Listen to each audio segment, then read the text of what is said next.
Welcome back inside the XL Center. This is the Temple Basketball Student Radio Network right here on Philly's #1 college radio station, WHIP. Memphis leads the Owls at the half by a score of 32-31. But we're on the home turf of one Kevin Negandhi these days from SportsCenter, and Kevin's kind enough to give us a few minutes. Kevin, he's Andrew McDevitt. I'm Zach Gelb. Thanks for a few minutes checking out your Owls today. Good to be on board with you guys. I wouldn't say it's my home turf, but we'll just say my temporary gig because obviously home is in Philadelphia. And I got to tell you, the team to be down by one when Jalen's not himself, and obviously we don't know the extent of the injury. The second unit played very well with the energy that we saw on the floor. They're lucky to be down by one in this game. Kevin, you had a very good vantage point of Bond's injury down there on that side of the court. Any news you could share with us? Not at all. Obviously, they were looking at his leg. I don't know to the extent of, is that an ankle? Is that something that he pulled? I don't want to make any assumptions. He just didn't look right. He didn't look comfortable. So I'm curious to see how they monitor this. Let's not forget, I'm not counting on anything. They have to win this game for any type of breathing room and then pray for chalk in every single conference tournament. So they need this game. This is an important game. Then we can kind of look to Sunday, but they have to handle their business the next 20 minutes to win this contest. I agree with you. Kevin Negandhi's here inside the XL Center. Zach Gelb and Andrew McDevitt here with you. And this has been a Temple team. From last year, they were 9-22. This year, they're 22-9. They flipped that record around. What do you think the biggest difference has been in the turnaround from last year to this year? They have players. Will couldn't do it by himself. He needed a guy like Jalen Bond inside. I think Jesse's been amazing. Whenever he became eligible in December, you could just see the team completely change when it came to depth. Coleman is a guy that gives you great energy in practice, and then he can bring it out here for a few minutes. And we saw that in that first half. He brought that energy with the second unit. So these are guys that they needed, the transfers to come in to add the depth. And I knew last year was just an anomaly, and Fran would steer this back on, and Will's been amazing.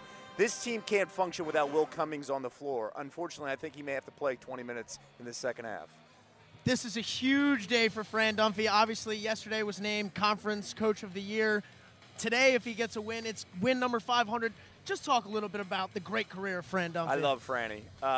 If there was any guy that could handle the expectations, handle the pressure of replacing the great John Chaney, it was only Fran Dunphy. He knows the city. His demeanor's amazing. I think he deserves all the accolades. It stung me last year. A lot of people were questioning his role in the program, and I think it was just foolish to do that. Agreed. He needs breathing room because everything's in cycles. A lot of people came down on him with the Rashid Jordan stuff, and Rashid, this is not a knock because I don't knock college kids. I don't believe in doing that, but this program has survived without Rashid Jordan. And there was this, woe is us, we can't recruit. No, we've done a very good job. So Fran deserves all the credit this season as Coach of the Year. The one thing that I love for him to do is to play the second weekend of the tournament. Let's get there. I know that, but he deserves to play the second week of the tournament. You're telling us. Of course we want to see that because that makes more broadcasts for us. But did you happen to see the emotional speech that he gave yesterday? It was amazing. And that's Fran. That's Fran, and that's what he can do, and that's what he represents. It's not about him. It's a selfish act that he talks about other people, and it was emotional. That's what I love about a guy like that. He represents the university so well. He represents the basketball program, and again, I truly love John Chaney. Right next to it is Fran Dunphy, because those two men are outstanding people that have represented our program and our university for the last 3 decades. Before we let you run, as Kevin Negandhi from SportsCenter is here, obviously in the speech he was talking about cancer with the whole coaches versus cancer thing, and obviously cancer touches all. Unfortunately, we lost Stuart Scott, one of your colleagues. Can you just tell us a little bit more about Stuart Scott and the man he was behind the scenes, not the guy that we just saw on SportsCenter that would scream booyah and always bring a smile to our face? Stuart was great. He was larger than life, but he never made you feel like he was larger than life. You realized, I grew up at Temple. I remember going to a pregame Sixers-Bulls contest when the Bulls were the rock stars back in 1996. And I walked in, and Stuart was there, and I introduced myself, and he talked to this young college kid. You guys are sitting in the same seat that I was 20 years ago, and he took the time to talk to me. And I've always put Stuart on a pedestal, and then to see and work with him, just all class. And he was as real as it gets, and it was an honor to be with him, call him a friend, be in a commercial with him, be on SportsCenter with him, and we dearly miss him. And it has nothing to do with TV broadcasting.